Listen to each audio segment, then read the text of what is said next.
Hey everyone, Tony D with a screenwriting tip, and I would like to talk about music, using music in your screenplays and in the creative process. I think I did another video already about using music in your screenplay, but I'll just briefly go through that because it's pretty short. So using actual songs, like real songs in your screenplay is always a dicey situation because it's about whether or not the producers can realistically pay for the rights of the music to put it in the movie. Now, there's often soundtrack considerations if you're at a certain level of movie, and for a while that was even something that kind of helped get movies financed. They'd make a movie basically to sell the soundtrack. I don't think that's much of a thing anymore, unless it's very tied into a particular band or singer. So when you put a particular song in your screenplay, be aware that that really hinders a producer's, he's thinking about how to make the movie. If you put a very specific song in the screenplay, then he has to get access to that song or he can't make the movie, right? So if he sees that song and says, well, we'll never get access to this, or we couldn't get it without paying millions, he may just say no right then, regardless of what the rest of the screenplay is like.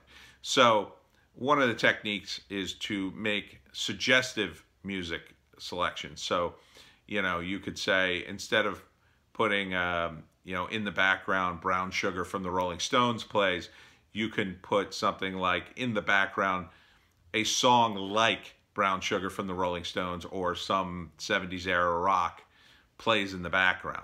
And then that way the producer can look at that and go, oh, okay, I know what you mean.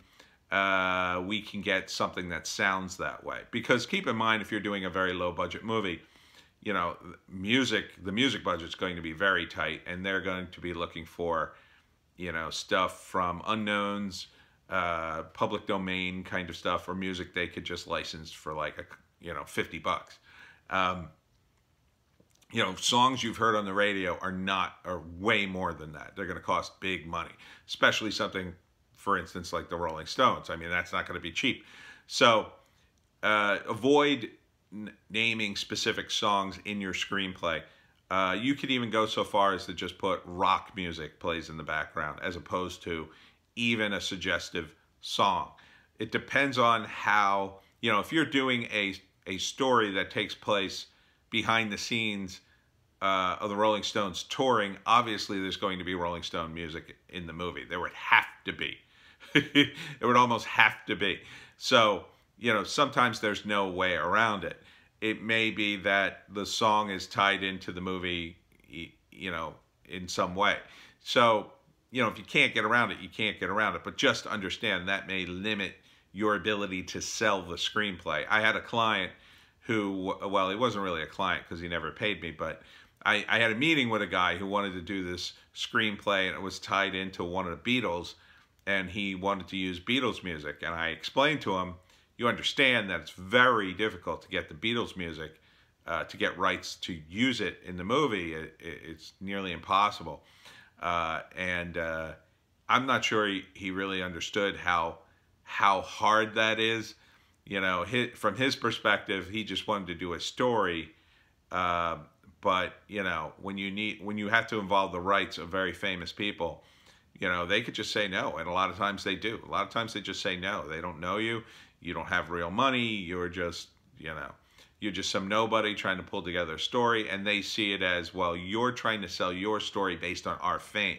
So they're not gonna jump to help you. And in fact, they're going to put up all kinds of roadblocks and demand lots and lots of money. This is about money. It's a business. It's show business. It's not show, hey, let's help you on your project. So that is the case with using music in your screenplay. Now, using music in your creative process is a lot different, of course. You're not actually putting the music in, and you can even mention it, and I think you're mostly okay. I've mentioned songs in my work and not actually put them in the work. So, for instance, in Comic Book Mafia, and a lot of times I'll picture a song for a particular chase scene or for credits montage that, you know, it's just in my head, it's not in the actual work. So with Comic Book Mafia, you can see that on the Webcomic Factory at webcomicfactory.com. There's a joke in it. I play like an enforcer for the Comic Book Mafia as myself. And we get into an argument with a guy in traffic, and the music starts to come on, and I think it's Christian's character that says, he's put on Jimi Hendrix. That's his killing music. And then we go on a rampage, or I go on a rampage after this guy in a big car chase. So I was picturing the song Manic Depression by Jimi Hendrix when I was working on the scene. So that is kind of a way, at least for me, that a song can facilitate a scene in a comic book or a movie or a novel. In The Pineys, I pictured another scene in which one of the characters, Hemingway, has to lip sync a song for reasons it's too complicated to explain, but it's the song. What's the band? I forget the band. It's More Than a Feeling. That song, you know what it is? It's an old song, and so he has to lip sync it at one point in the novel, and the other characters have to help him. But you know, I described the song, but the song's not actually in it. So that's one technique. Even that, you know, I've heard from people who publish and do things that even that can be a problem because lawyers will sue you over almost nothing. And so you can get into trouble if, you know, some lawyer somewhere just decides, screw you, I'm going to try to get your money. Which is true, I mean, to a certain degree. There are guys out there that's all they do. They just sniff around for money. If they sense you have money and you have any kind of vulnerability, they just take you to court and tie you up in legal nonsense until you scream uncle and just hand them some money. So let that be a lesson to you.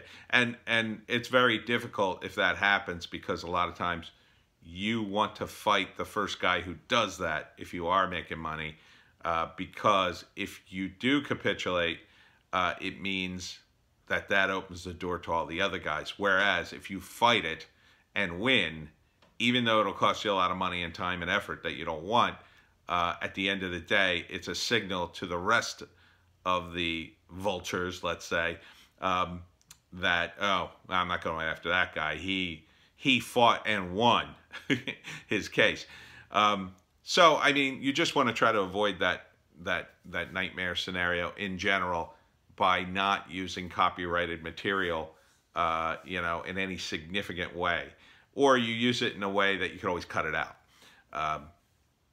You know, this is a thing on YouTube.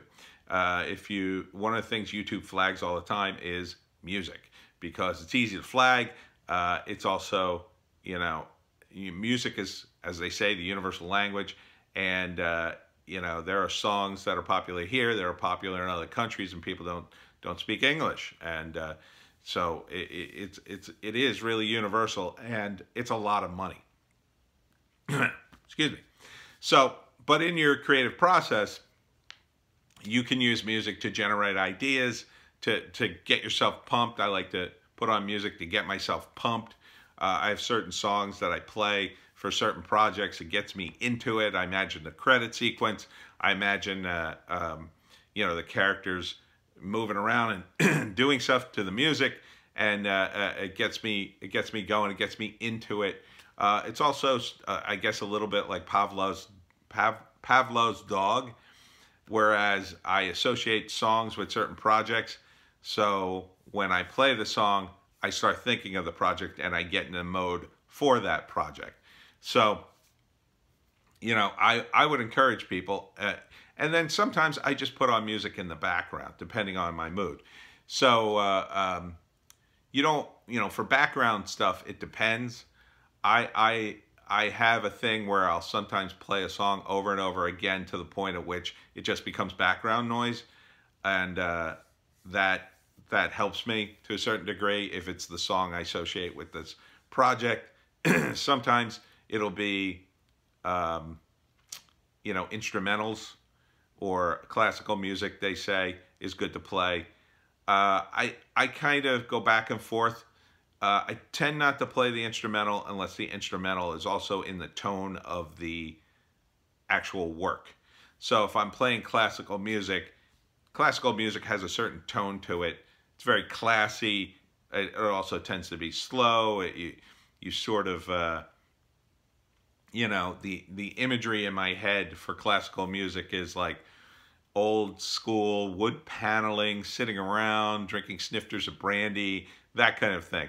And if the project I'm working on is not like that, then I won't play it.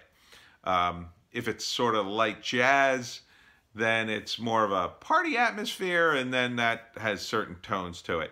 It's kind of hard to play rock music in the background unless it's, you know, a lot of times the music has to be very bland to kind of like fade into the background.